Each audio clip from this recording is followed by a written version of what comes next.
As Verizon is buying up AOL for $4 billion, Sprint decided to announce its own partnership to expand its mobile network, and this time with Wi-Fi company, you know them from the airports, right? Boingo.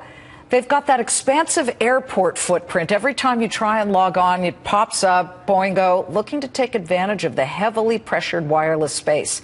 Just how does Boingo stand to benefit in this changing landscape, and where else are they looking to expand with hotspots? Joining me now in a Fox Business exclusive, Boingo Chairman and CEO David Hagan. David, this is interesting, but what does it get me? Every time I get to an airport and your website pops up, I have to put my input in there. If I'm with Sprint, does that eliminate all that effort to put in my Visa card, et cetera?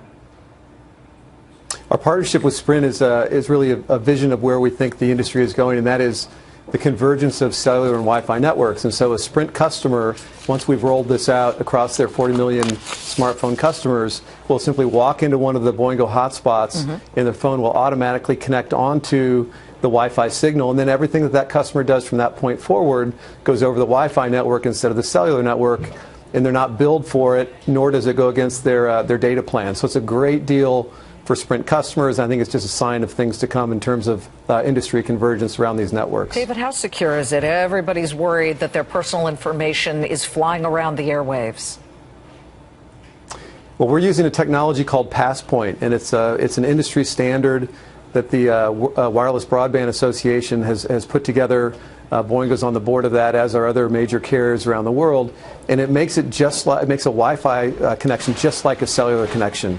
So the same level of security that you get when you're talking on your cellular phone, you'll now get when you're connected to a Passpoint-enabled Wi-Fi hotspot. Okay, everyone wants Wi-Fi.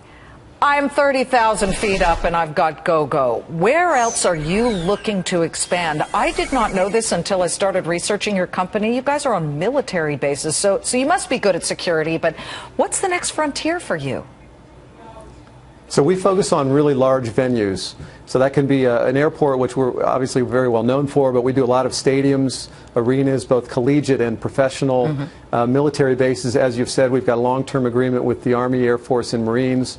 We're building out Wi-Fi and IPTV capabilities to the barracks, so our soldiers have great high-speed internet access and television programming when they're in their barracks.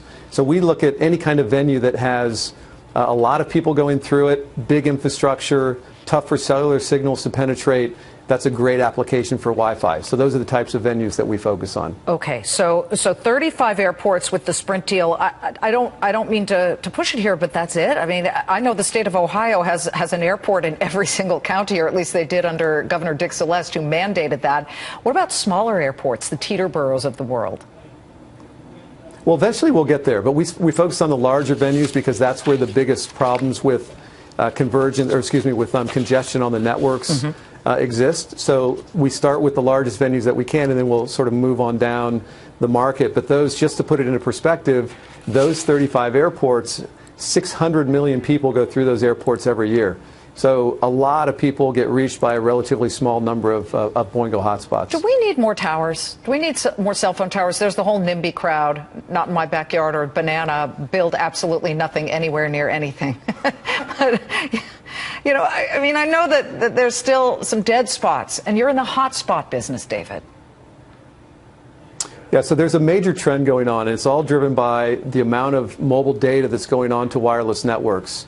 And the trend is called network densification, meaning we need to get more and more network nodes closer to the users. Okay. So the towers aren't going to go away, and towers are still being built, but the major trend is that instead of towers, small cell systems will be built in all sorts of buildings, in-building like what we do with Wi-Fi. We also do that with distributed antenna systems, which are cellular extension networks, and they're going on rooftops, they're going on the side of buildings. Okay. So densification is a major wireless infrastructure trend that'll go on for the next 10 years or so. And they don't need fake branches or fake palm fronds to make them look like trees, which nobody buys anyway. David, it's good to see you. Congratulations on the Sprint deal. Keep us posted.